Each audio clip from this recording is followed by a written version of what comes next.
Overtime with Chris Dewar. Brought to you by Con Communications. This is KHQA. It's your news now. And good evening, everybody. This is Saturday, May the 30th, and you have entered overtime where we're set to close up shop for the summer here on the big show. And since our August return is a long ways off on the horizon, at least we're able to give you a fitting send-off tonight headed into that hiatus. Not that Mother Nature was much help here today. All but one of our Diamond Championship games was washed away. But we will bring you a little local baseball history nonetheless. Plus, we at the high school basketball senior salute circuit tonight as well. But leading off, we've got state champions to crown in track and field again.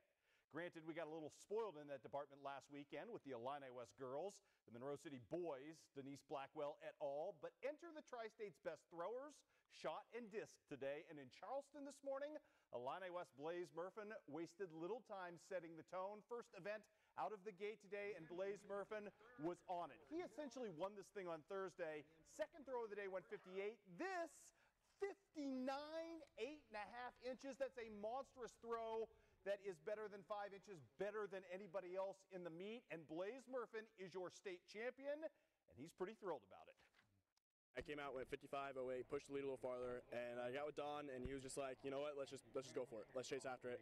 So just got in the ring. Well, I walked in the front of the ring, got a slow clap going, got pretty hyped up, and I just chased after it. And he said, act like you're going to foul it, but stay in. So I threw it like I was going to foul it, but I stayed in. And it just kind of sailed, and it felt great. It was one of those things, is if you have a good throw, it was almost effortless. And it felt effortless when I was throwing it, and it was quite the bomb. So. As far as to get that state championship, I know that's been the goal. I mean, just to realize that has to be incredibly gratifying, and to do it early in the day and to do it with shot. I think back to the sacrifices. You know, I didn't play football. You know, I was going to be a prominent lineman. We were really looking forward to me playing on the line, and I quit football so I could be a shot putter, so I could actually be a better thrower. And I think that really is just a testament to my hard work and what I've accomplished, and that it was the right decision for me, I think. And so to come out and throw 59 feet, and just to see all of that hard work pay off, it's incredibly gratifying. And his friendly rival Manning Plater of Rushville Industry in chase mode in the discus after Tuscola's Stephen Gibson went 175.9. Plater good though, 165 was his best.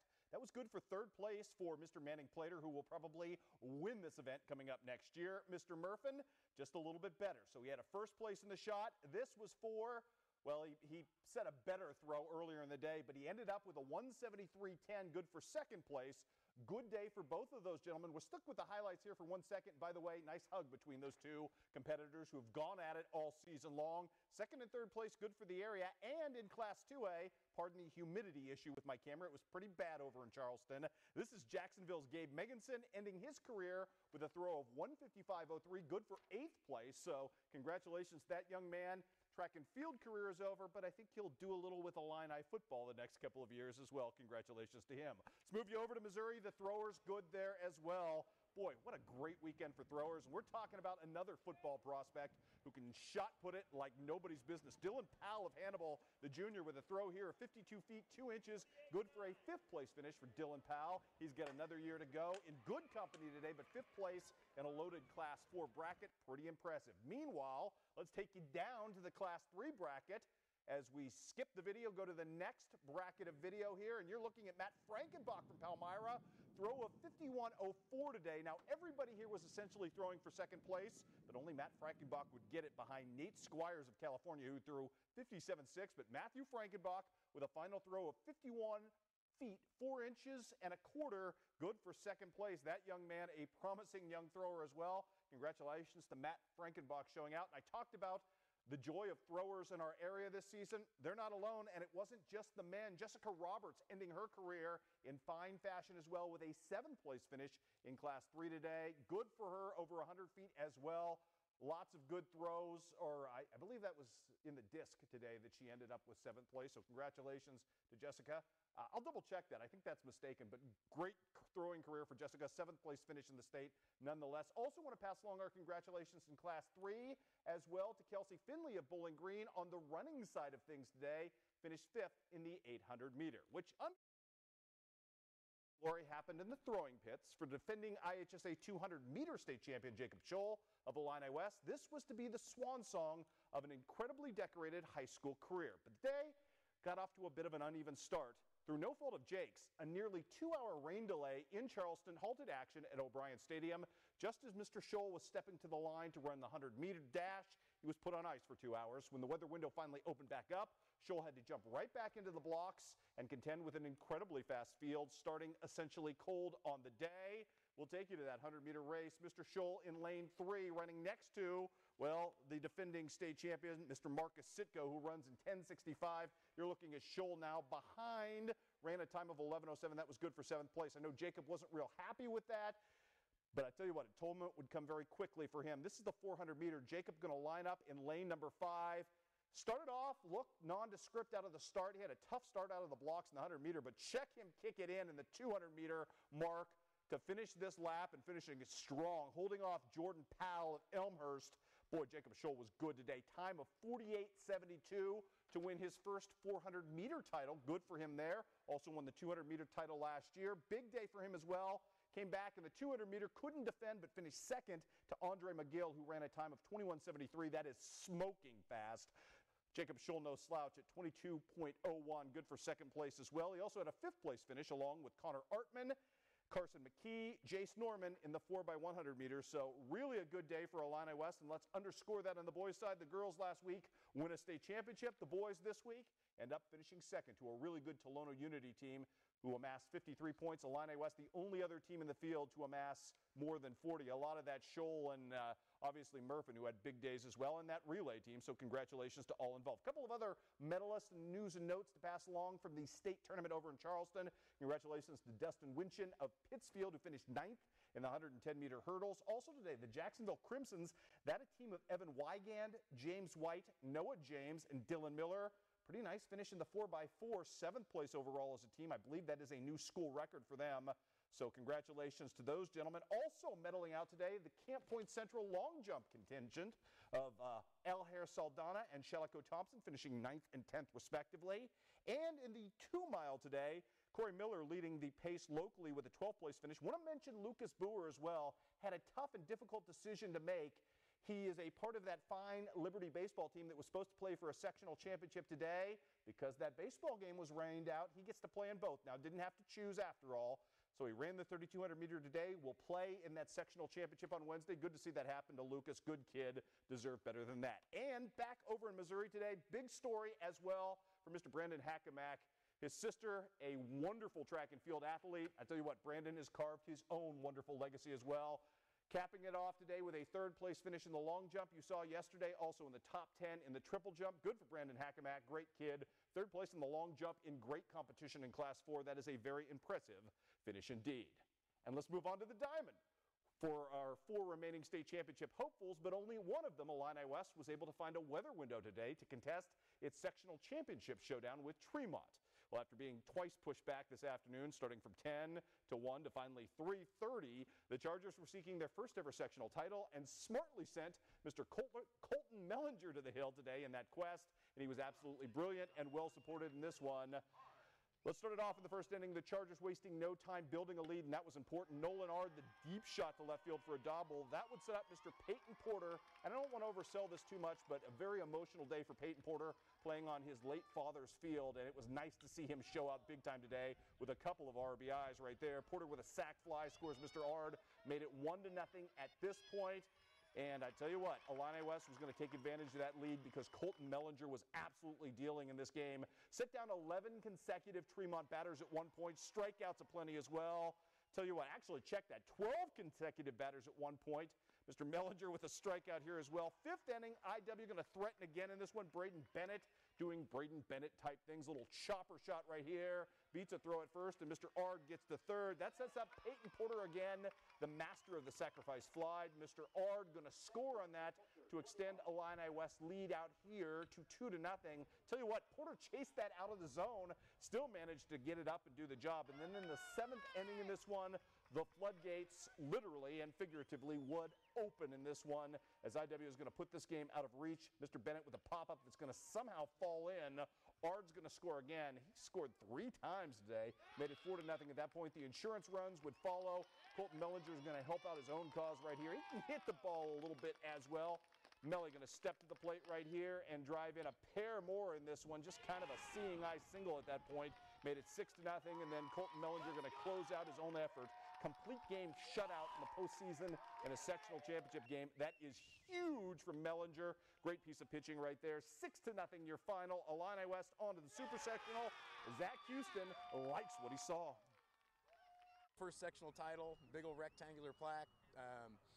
The kids have come up big in big games, and there's not more I could say about them other than you know, they're able to stay focused on what their task at hand is. We talked early in the year, the first couple days of practice, about what our goals were, and it's goals that the kids have, and you know, one of the big ones is to make it to the state tournament, and we're one game away from that right now. Only problem for Illini West at this point, they don't know who they're going to play yet. They were supposed to play on Monday. That game has now moved to Tuesday. They will play the winner of the Byron sectional, which was to be contested today. Let's go to the graphics if we could, please. The Byron sectional was between Forreston and Rockford Christian. Again, that was rained out today, so that game will be played Monday at 7 o'clock now. And Illini West will head up and play at Augustana against the winner of that game at 7 o'clock on Tuesday. So there you have it. Meanwhile, the other rained out games today, I mentioned Triopia Liberty. That game rained out has now been moved to Monday at 6 p.m. at Cuba. Earlier in the day, Class 3A regional championship game between QND and Sacred Heart Griffin will be contested at 4 o'clock at SHG. And one more softball game to bring you, or we hope more than one more. Griggsville Perry will play Calhoun coming up on Monday at 4 o'clock. That was rescheduled from 11 o'clock this morning because, like everywhere else, Brown County was underwater as well. Hey, we're just getting warmed up here on the big overtime show. Got a little all-star basketball to pass your way and a neat story of a sort of basketball summit in America's hometown. That's coming up next.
Thank you.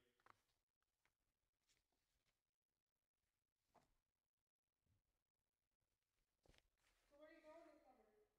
Nowhere. We took our trip already. You always go somewhere fancy in July. We actually, didn't I tell you this? Angie and I went to the Dominican. Yeah. Yeah, we went to the Dominican in May, or in April. Yeah, that's right. I knew that. Okay. Normally you go to California for like 3 weeks. Yeah, we're not doing that this year. Too much tuition to pay. Yeah, I understand. You want to pay the rest of my tuition off? No, I have enough with the 2 little leeches already on me. Damn. Sorry. I could have run your life just as long as they have on those.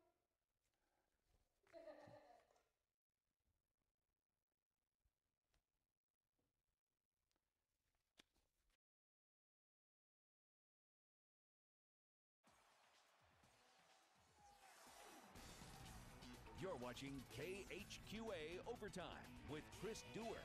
Brought to you by Con Communications. And welcome back to Overtime, everybody. And apologies, I've had so little sleep I can't even see straight. It was Jessica Roberts in the discus, over 104 feet, not the shot put as is said there. You start, you don't get enough sleep, you start blurring everything together. So congratulations to Ms. Jessica Roberts, class act young lady from a class act family.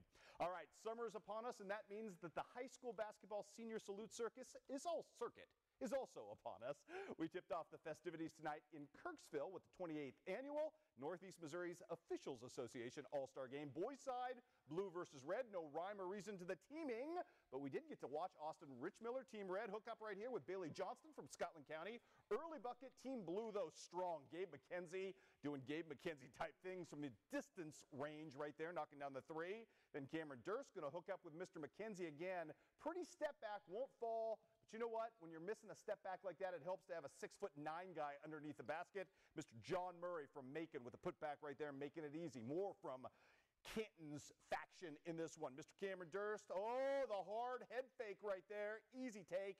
And at this point, his team was up 8. Austin Richmiller trying to answer back for Team Red. He'll be teammates with Gabe McKenzie next year. That's just fun to say it, John Wood. Good take from him right there. Gabe, though, answering at the other end as well. McKenzie doing the step back and doing it effectively again right here. Good stuff from him. Team Red down, as I mentioned, 8 points at this time, trying to come back. Sammy Porter, the pride of Highland, off the feed from his former Highland teammate right there. Mr. Austin Richmiller feeds it out as well. How about some fun passing right here from Cameron Durst? He does this well. Going to hook up with Zach Powell of Green City on the pretty nifty whip pass right there as well. 26-16 at that point in favor of the blue squad. Joe Engelbrecht from Knox County going to clean up our highlights. We don't have a final on this one. Can tell you the Team Blue was up 10 at last check, but that's the best I can do. On the girls' side, we do have a final. Red versus blue, and check out the defense right here by Shayna Elder. Pride of Knox County with the steal, setting the tone early, and it would be a big margin early for Team Red in this one. The Knox County girls making their impact felt. Lauren Dale with a pretty pass, hooking up with Marion County's Roxy Tobias, who finishes prettily as well right there. Then more from Lauren Dale, this time doing it of her own accord, cleaning up the offensive rebound and the pretty putback as well. Blue squad finally getting into this thing after trailing 21-4 early on. Randy Slaughter, pride of Scotland County. She's a good point guard. She can post a little as well, knocking that back. Just too much of Team Red in this game. Megan Euler from outside, smooth with the long three from her. And then Shayna Elder, I don't know if she meant to bank it. I don't know if she called the bank shot, but it's a bucket, and it'll work as you will see Team Red win in a blowout in this one as well. Congratulations to them. And here is Miss Shayna Elder. Just fire and let it happen. Good stuff from her as well. You could call it a round ball summit of sorts for some of the Tri-State's most promising prospects. Will Wilson was on campus at Hannibal LaGrange this afternoon for the Crossover Hoops Showcase. Former Hannibal LaGrange player Daryl Johnson is the head trainer and founder of Crossover Hoops. He specializes in skill development along with strength and conditioning. And until now, Johnson has focused more on one-on-one training with players all over the area. Many names you know. Today, he took another step, hosting the first ever Crossover Hoops Invitational in Hannibal. I've been planning this for a couple years now. I've kind of had the vision in my mind, and this year I was finally able to put it together and get the invites out, get kids here, and like you said, it's a good turnout. 22 people registered from 15 different schools in the area. So I'm just looking to build onto that, in the coming years, and hopefully we can make this an annual thing and continue to grow a little bit. One of the main focuses of Johnson's camp is the mentorship he provides his players both on the court and off, helping prepare them for life after basketball. I think it's important for these guys to know that they can use their careers and they can use them to influence other kids and to be good role models and things like that. And I'm just blessed to have the opportunity to work with them and to do that. And that's really what Crossover Hoops is about and what this camp is about. He's always taught us not only to strive on the basketball court, but to strive in life too. So, you just got to keep pushing, and sometimes you're going to fall down, you got to pick yourself back up and just keep going. I'm just blessed to have the opportunity to be able to mentor some of them and to just be a good role model and positively influence them. We push each other through everything, and we might be enemies when we're playing against each other, but out here we're friends, so it's good times. Throughout the day, players were able to get advice and hear from Coach Brad Hoyt of John Wood, as well as former QU standout Courtney Belger, who now plays professionally in Germany. I want to keep it at one player and one coach because I think it's important for them to hear not only from a player's perspective but also from a coach's perspective, what it takes to get to the next level, because I know a lot of these guys have aspirations of playing in college or maybe even beyond, so I think it's important for them to see both sides of that and just to be as prepared as possible. Stuff there. Nice to see the basketball culture get a new and wonderful new venue for kids to show their talent and gain their talent and grow it as well. Let's talk a little Prospect League baseball today. Gems canceled. Hannibal Cavemen in a bit of a funk to start the season, falling to 0-4 on the year with a 4-1 win as the Rex in effect tonight end up beating Hannibal by the final count, as I mentioned, of 4-1. Also won regular season baseball score to pass along. KHQA winner over Fairfield 7-3 today as well. We've got your Con Communications connection. Been a big week. We'll tell you what it is coming up next.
Thank you.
Okay, your latest Con Communication Connection nominee. In fact, your last for the month of May. You know what? If you throw a shot put 59 feet, who's going to argue with you? Heck, with that haircut especially. Good job, Blaze Murphin, newly crowned state champion. Good guy, and as I mentioned, a kid who really set the benchmark high today over at state. He is your fourth and final nominee, and if he is your choice, you will have a chance to vote for him at KHQA.com starting on Monday. We've got 4 really good nominees. Going to be a tough one this month. But again, you can start voting on Monday. Vote through Friday for your favorite.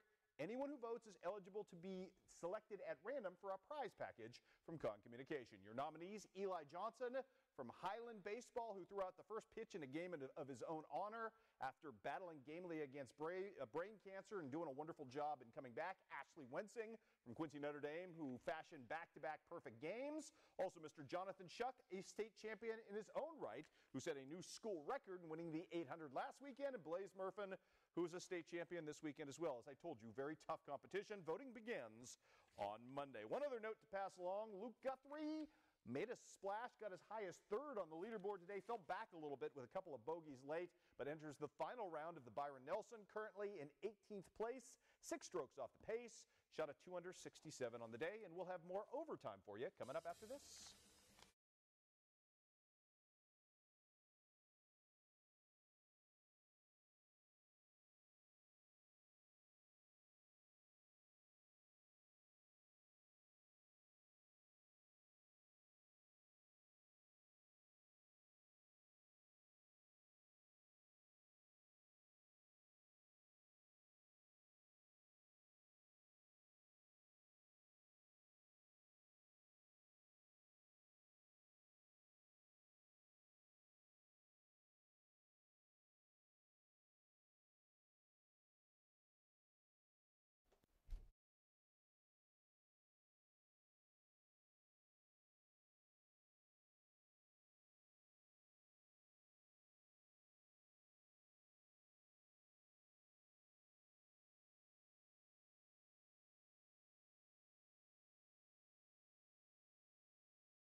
I'll do my best. My job easier. I will do my best.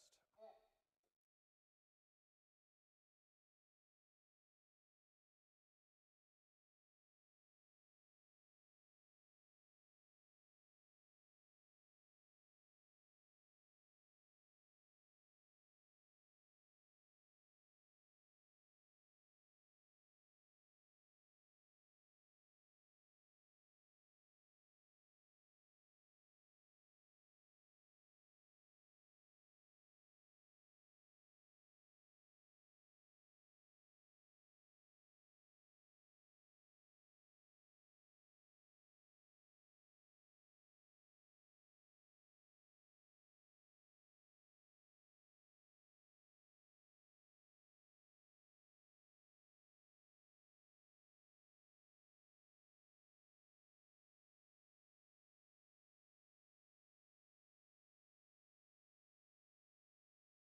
Okay, I try not to do this too terribly often, but with your indulgence, a shout of gratitude to my team today, Will Wilson, Tom Castillo, because we started this day at about 8 o'clock with nothing on the board today. Everything being rained out or potentially rained out, and somehow we managed to put together a half-hour show tonight. I don't know how it happened. I started driving to Sacred Heart Griffin. The next thing I knew, I was in Charleston today. So we're working hard for you. We're doing our best, and congratulations to all our winners today.